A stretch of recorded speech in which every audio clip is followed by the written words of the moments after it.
22 जनवरी को अयोध्या में राम मंदिर को लेकर के प्राण प्रतिष्ठा होनी है, जिसको पूरा देश बड़ी ही धूमधाम से मना रहा है। और कहीं ना कहीं जो राजनीतिज्ञ लोग हैं वो राम मंदिर पर टिप्पणी करने से भी नहीं चूक रहे हैं। ताज़ा मामला महाराष्ट्र से आया है, जहां पर एनसीपी के नेता जितेंद्र आह्वाड ने श्री राम को मांसाहारी बताया है। उसी को लेकर के मैं शामली जनपद में जो पूर्व विधायक रहे हैं तेजेंद्र निर्वाल, वर्तमान में जिला अध्यक्ष है बीजेपी में, तो उनसे इस मुद्दे पर बात कर लेते हैं। तो विधायक जी, आपका स्वागत है न्यूज़ 24 के साथ। धन्यवाद। अभी आज ही का मामला है, जितेंद्र आह्वाड है, मिनिस्टर रहे हैं महाराष्ट्र में, विधानसभा सदस्य भी रहे हैं, तो उन्होंने भगवान श्री राम को मांसाहारी बताया, उस पर आप क्या कहेंगे? अब ये तो देखो, भगवान राम पे टिप्पणी करना एक फैशन सा हो गया है, और ख़ास तौर पर जिन पार्टियों में विचारधारा का बिल्कुल अभाव है, या जिनका अभी तक जिनके फोकस में लूटना, अपना घर भरना, सारे देश में कहाँ से हम कैसे पैसा कमाएं, जिनकी राजनीति का केंद्र यही रहा है, आज उन लोगों के पास कुछ कहने के लिए नहीं है। तो उन्हें लगता है कि 22 जनवरी का जिस तरह दुनिया में भगवान राम के आगमन की तरह देखा जा रहा है 22 जनवरी का दिन, तो उन्हें लगता है ऐसे में कोई हल्की टिप्पणी, कोई निम्न स्तर की घटिया टिप्पणी करके शायद तुम भी खबरों में रहोगे। इससे ज़्यादा मैं नहीं समझता कि उनका कोई पहचान है। आज उन्हें आपके चैनल पर अगर चल रहे हैं, 4 चैनल पर या और भी चलेंगे, तो देश के लोग जानेंगे ये भी कोई व्यक्ति है। यहीं तक का उनका प्रयास है केवल कि भगवान राम पर टिप्पणी करके अपने आप को सस्ती लोकप्रियता पाना, जिसे कहते हैं ना, उस तरह की मानसिकता है लोगों की है। देखिए विधायक जी, आप बता रहे हैं कि जो एनसीपी नेता है जितेंद्र जी, उन्होंने पब्लिसिटी के लिए ऐसा बयान दिया है। हालांकि वो अपने बयान पे अड़िग रहे। उन्होंने ये भी कहा कि भारत के 80% लोग, देश के 80% लोग जो हैं वो मांसाहारी हैं। देखो, मैं तो खैर चलो, भी 3 बार आप कह रहे मिनिस्टर रहे, एमएलए रहे, जो भी रहे, लेकिन उनके बयान को अहमियत देने का मतलब है उस चीज़ को प्रचारित करना, और यही उनका प्रयास भी है कि मैं प्रचारित हो जाऊं। उनका मेन प्रयास यही है कि मेरे पास प्रचार के लिए हो तो कोई रास्ता नहीं, तो मैं किसी ऐसी बात पर टिप्पणी करूं कि जिससे लोग मुझे देखें और दिखाएं। और ये सबसे लास्ट में जब आदमी बिल्कुल राजनीति में अंतिम छोर पे खड़ा होता है ना, या वो बिल्कुल डिप्रेशन का शिकार होता है, तब इस तरह के लक्षण उभरते हैं कि वो घटिया चीज़ों पर टिप्पणी करके अपने आप को प्रसिद्ध करना चाहता है। अब वो अड़िग रहें ना रहें इसकी कोई मायने नहीं, और ना ही उनकी कहीं गिनती है कि उनको भगवान राम की दृष्टि से कोई उनके बयान को गंभीरता से लेगा, और जो लेगा मैं समझता हूँ वो भी शायद उसका स्तर भी उतना ही होगा। इस बयान को बिल्कुल गंभीरता से लेने की आवश्यकता नहीं। ऐसे सड़क चलते बहुत लोग टिप्पणी करते रहे, इसकी कोई मायने नहीं है। लेकिन उन्होंने एक आगे, भगवान राम 14 साल वनवास रहे, उन्होंने वहाँ अपना जो 14 साल का जीवन व्यतीत किया वो मांस खाकर ही व्यतीत किया है। तो आपको क्या लगता है, भगवान राम ही या फिर कोई भी किसी भी धर्म से जुड़ा हुआ मामला हो, क्या इस तरह की टिप्पणी समाज हित में सही है? नहीं, मुझे लगता है शायद उनके पूर्वज रहे होंगे जो मीट बना कर देते होंगे, उन्हें पका के देते होंगे वहाँ पे जंगल में। अब वो तो कह रहे हैं कि जंगल में कैसे खाते होंगे भाई, जिन बर्तन में आपके पूर्वज मीट बना के देते थे उन्हीं बर्तनों में शायद खाना भी बन जाता होगा। अब उनकी टिप्पणी तो ऐसी है, बिल्कुल अनर्गल कहो, वाहियात कहो, क्या कि खाना कैसे खाते होंगे, कहाँ लिखा है? तो मीट का ही क्या आपके पूर्वज दे रहे थे क्या बना के उनको, या वो गए थे उनके साथ में?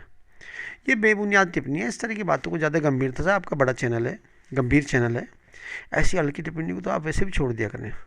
देखिए, हम इस बात को इसलिए उठा रहे हैं क्योंकि भगवान श्री राम जो हैं वो सनातन धर्म में काफ़ी अहमियत रखते हैं, और 22 जनवरी का जो दिन रखा गया है प्राण प्रतिष्ठा का अयोध्या में, वो बहुत महत्वपूर्ण है। उसी को लेकर के जितनी भी राजनीतिक पार्टियां हैं, कभी कोई टिप्पणी कर रहा है, कभी कोई टिप्पणी कर रहा है। तो धर्म से जुड़े मामले पर क्या टिप्पणियां करना किसी भी राजनीति के लिए सही है?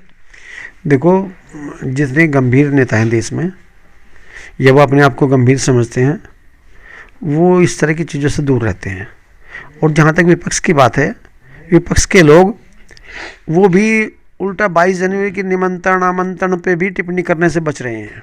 ऐसी अनर्गल टिप्पणी की तो बात ही बहुत दूर है। उनकी पार्टी के बड़े नेता भी इस पर टिप्पणी नहीं कर रहे हैं।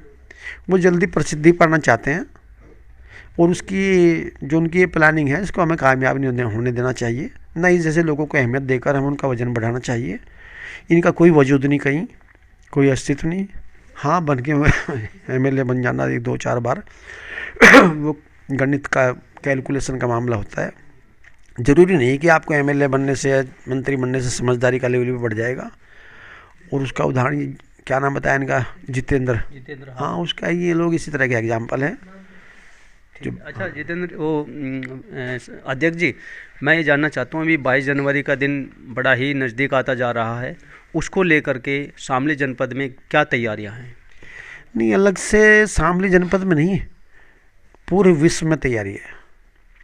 और ये कलयुग ही है जिसमें लोग अंदर से, हमें लग रहा है कि कहाँ त्रेता में भगवान को केवल 14 वर्ष का वनवास झेलना पड़ा था, और ये हम लोगों की एक कर्मण्यता थी, या किसी कारण से भी हम कह लें कि 496 साल का वनवास भगवान जी को हुआ। इसलिए भगवान राम के आगमन की तरह देखा जा रहा है 22 तारीख को। और ये मैं समझता हूँ पूरे स्वतंत्र भारत के इतिहास की सबसे बड़ी, या जब से लिखित इतिहास है भारत का, उसमें सबसे बड़ी घटनाओं में ये भगवान राम के आगमन भी एक बहुत बड़ा संयोग एक बन रहा है। और जिस तरह से लोगों में भावनाएं हैं, तो 22 तारीख में हर घर में दिवाली मनाना, 5 दिए जलाना, वो चीज़ आप देखना, जो भाव जिस तरह का लोगों का है, वास्तव में जिस तरह इंतजार कर रहे हैं, बहुत ही बढ़िया एक वातावरण है पूरे देश में। ये किसी एक पार्टी का विषय नहीं, हर व्यक्ति के हैं भगवान राम, और केवल हिंदू के नहीं, सबके हैं। और सबको उनके आगमन की तैयारी करनी चाहिए, सबको उसी भाव से, उसी समर्पण के साथ अपने घर को सजाकर, दिए लगाकर, उसी तरह से पूजा पाठ उस पद्धति से करना चाहिए सबको। मेरा तो सबके लिए यही कहना है कि सब लोग इस अवसर का लाभ उठाएं। ये हमारा सौभाग्य है कि हम इस समय पे पैदा हो रहे हैं, हम इस अवसर को देख भी पा रहे हैं, वरना हमारी कई पीढ़ियाँ चली गई जो इस अवसर को देखना चाहती थी। आज ये सौभाग्य है हम लोगों का कि हम इस अवसर के साक्षी हैं। हम भी इतिहास की बहुत बड़ी घटना या बहुत बड़े एक ऐसे आयोजन का साक्षी होने जा रहे हैं। भगवान राम का आना अपने आप में आप कल्पना नहीं कर सकते कि किस तरह का भाव लोगों के अंदर है। तो हम सब भी 22 के इंतजार में, सभी लोग लगे हुए हैं आप अपने तरीके से। इसमें कोई पार्टी स्तर से, किसी स्तर से कोई इस तरह का अलग विषय नहीं है। हर हिंदू का, हर आदमी का उतना ही अधिकार है जो भारत में रहने वाला है, भारत के बाहर भी रहने वाले हैं। पूरे विश्व में, आप भारत की बात कर रहे हो, पूरे विश्व में भगवान राम के आगमन की प्रतीक्षा, और उसको किस तरह से हम सेलिब्रेट करें, किस तरह से हम वो पूजा पाठ में भाग लें, हर आदमी इसमें प्रयासरत है।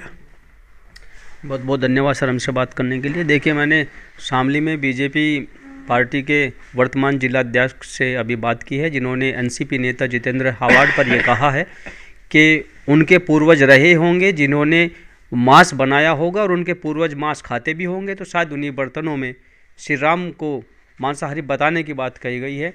हालांकि धर्म पर टिप्पणी करने से इन्होंने साफ तौर पे ये कहा है कि जितने भी राजनीतिक लोग हैं, ये भगवान श्री राम का अयोध्या में प्राण प्रतिष्ठा होनी है, और कहीं ना कहीं जो सुलझे हुए नेता हैं वो ऐसी अनर्गल टिप्पणी से बचते हैं, लेकिन कुछ लोग ऐसे हैं जो धर्म पर टिप्पणी करके अपनी पब्लिसिटी करना चाहते हैं। फिलहाल विश्व भर जो है वो अयोध्या को लेकर के खुशियाँ मना रहा है, और शामली में भी अध्यक्ष जी के संचालन में कुछ कार्य चल रहे हैं, और जिसको लेकर के पूरे विश्व में अयोध्या में होने वाली प्राण प्रतिष्ठा को बड़े ही हर्षोल्लास के साथ मनाया जाएगा, दीपोत्सव के साथ मनाया जाएगा।